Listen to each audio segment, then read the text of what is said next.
नमस्कार, स्वागत है आपका बोलता है हिमाचल पर। आज है 14 जनवरी 2024 और हिमाचल प्रदेश की आज की सबसे बड़ी खबरें हम आपके लिए लेकर आए हैं। हमेशा की तरह आप इस वीडियो को लाइक कर दीजिएगा, चैनल पर नहीं जुड़े चैनल को आप सब्सक्राइब जरूर करें। आज भगवान श्री राम की मूर्ति की प्राण प्रतिष्ठा का कार्यक्रम है, तो आज कमेंट बॉक्स में आप जय श्री राम जरूर लिखें। पीस है आज की सबसे बड़ी खबरें। मंत्री धनीराम शांडिल बोले, स्वास्थ्य सुविधाओं को सुदृढ़ करने के लिए भरे जाएंगे 1450 पद। हिमाचल प्रदेश के स्वास्थ्य एवं परिवार कल्याण मंत्री कर्नल डॉक्टर धनीराम शांडिल ने कहा है कि स्वास्थ्य सुविधाओं को सुदृढ़ करने के लिए चिकित्सकों तथा अन्य के 1450 पदों को शीघ्र ही भरा जाएगा। धनीराम शांडिल ने कहा है कि गांव-गांव पहुंचकर प्रदेश सरकार लोगों की समस्याओं का समाधान कर रही है। उन्होंने रविवार को सोलन विधानसभा क्षेत्र के चायल में सरकार गांव के द्वार कार्यक्रम को संबोधित करते हुए बात कही है। स्वास्थ्य मंत्री ने कहा है कि स्वस्थ परिवार ही स्वस्थ हिमाचल का आधार है। प्रदेश सरकार का प्रयास है कि लोगों को घर के पास ही बेहतर चिकित्सा सुविधाएं मुहैया करवाई जाए। उन्होंने कहा कि स्वास्थ्य सुविधाओं को सुदृढ़ करने के लिए डॉक्टरों तथा अन्य के 1450 पद भरे जाएंगे।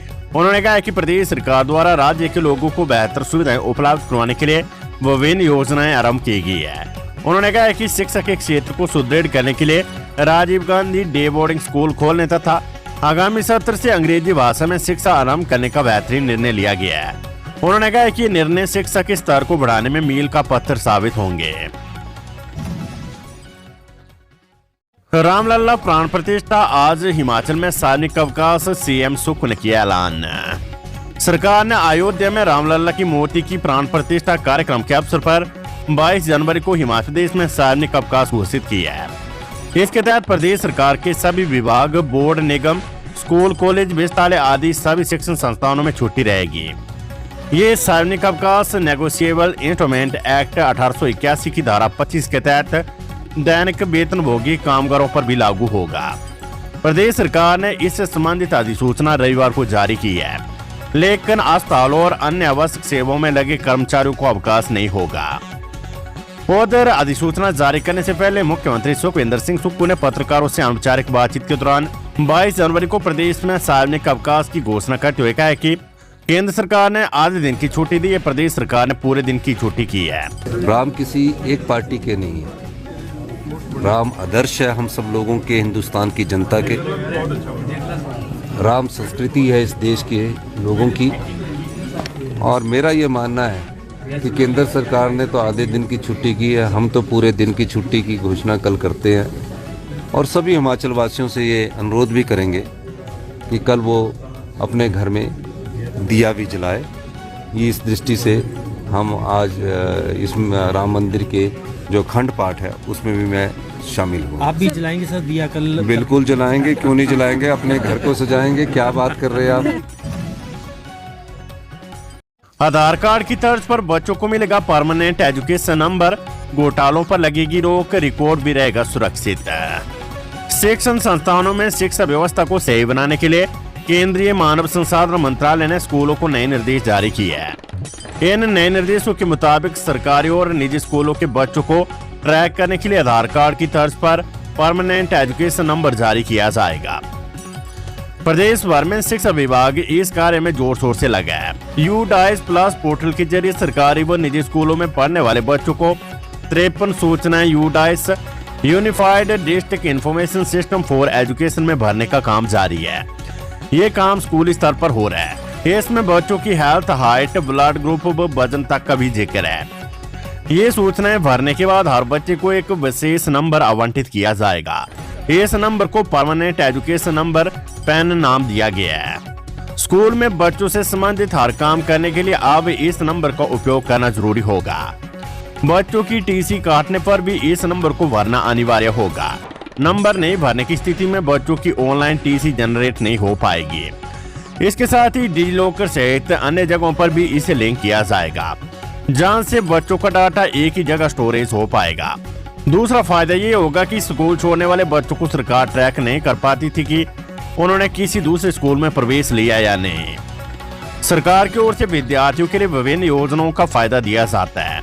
इनमें अक्सर फर्जीवाड़े के मामले सामने आते हैं।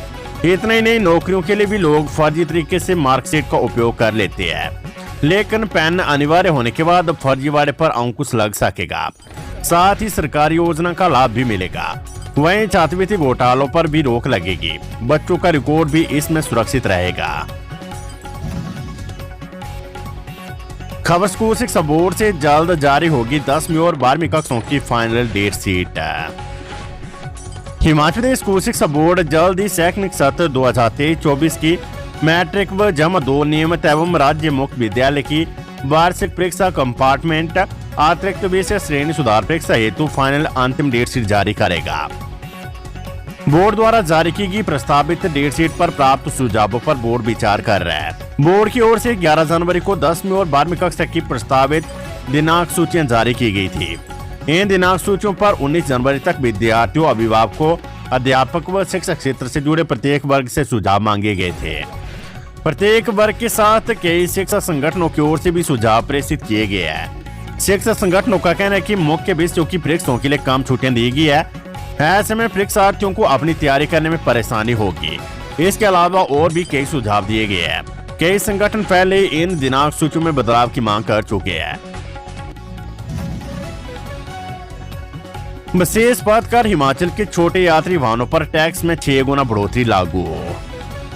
हिमाचल प्रदेश सरकार ने छोटे यात्री वाहनों पर टैक्स में 6 गुना बढ़ोतरी लागू कर दी है।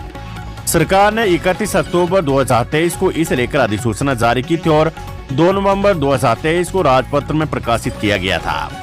निर्धारित अवधि में कोई आपत्ति या सुझाव न आने पर सरकार ने 20 जनवरी को राजपत्र में अधिसूचना जारी कर इसे लागू कर दी है।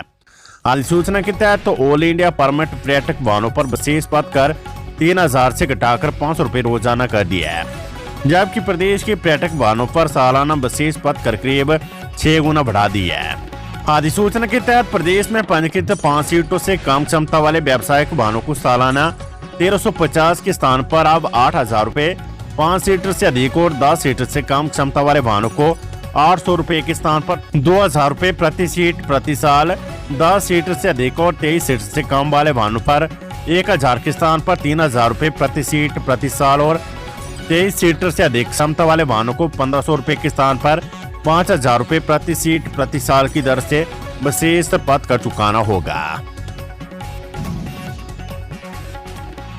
बीमार महिला को बड़ा भंगाल से एयरलिफ्ट कर पहुंचाया टांडा। सीएम सुक्खू ने भेजा था अपना हेलीकॉप्टर। मानवीय संवेदनाओं का परिचय देते हुए मुख्यमंत्री सुखविंदर सिंह सुक्खू ने हेलीकॉप्टर भेजकर बीमारी से जूझ रही 69 वर्षीय कपूरी देवी को बड़ा भंगाल से एयरलिफ्ट कर टांडा मेडिकल कॉलेज कांगड़ा पहुंचाया। मुख्यमंत्री को जैसे ही पता चला कि जिला कांगड़ा की बड़ा भंगाल निवासी कपूरी देवी 1 सप्ताह से अस्वस्थ चल रही और वे खाने पीने के साथ चलने में असमर्थ है, तो उन्होंने तुरंत महिला को एयरलिफ्ट कर बेहतरीन स्वास्थ्य सेवाएं प्रदान करने के निर्देश दिए।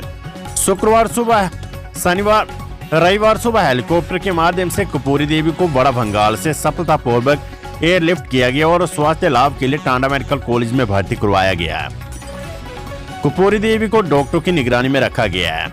मुख्यमंत्री ठाकुर सुखविंदर सिंह सुक्खू ने उनके शीघ्र स्वास्थ्य होने की कामना की है। वहीं कपूरी देवी के परिवार ने इस सहायता के लिए मुख्यमंत्री का आभार व्यक्त किया है। प्रदेश में 11वीं और 12वीं कक्षा के छात्र पढ़ेंगे सड़क सुरक्षा का पाठ है। शिक्षा बोर्ड से मान्यता प्राप्त सरकारी व निजी स्कूलों के 11वीं और 12वीं कक्षा के छात्र भी सड़क सुरक्षा का पाठ पढ़ेंगे। यदि सब कुछ रोजाना के अनुसार हुआ तो अगले शैक्षणिक सत्र से ये पाठ पाठ्यक्रम में शामिल हो जाएगा। SCERT सोलन इस अध्याय को तैयार कर रही है। इसके लिए SRT में 3 दिवसीय कार्यशाला का आयोजन हुआ, जिसमें करीब 10 शिक्षाविदों ने इस अध्याय को लेकर विस्तार से चर्चा की है। डॉक्टर राजीव बिंदल बोले, असमंजस में प्रदेश की सरकार लाखों बेरोजगारों को दिया धोखा। प्रदेश भाजपा अध्यक्ष डॉक्टर राजीव बिंदल ने आरोप लगाया कि राज्य सरकार असमंजस में है। इस कारण सरकार राज्य के लाखों बेरोजगारों के साथ धोखा कर रही है।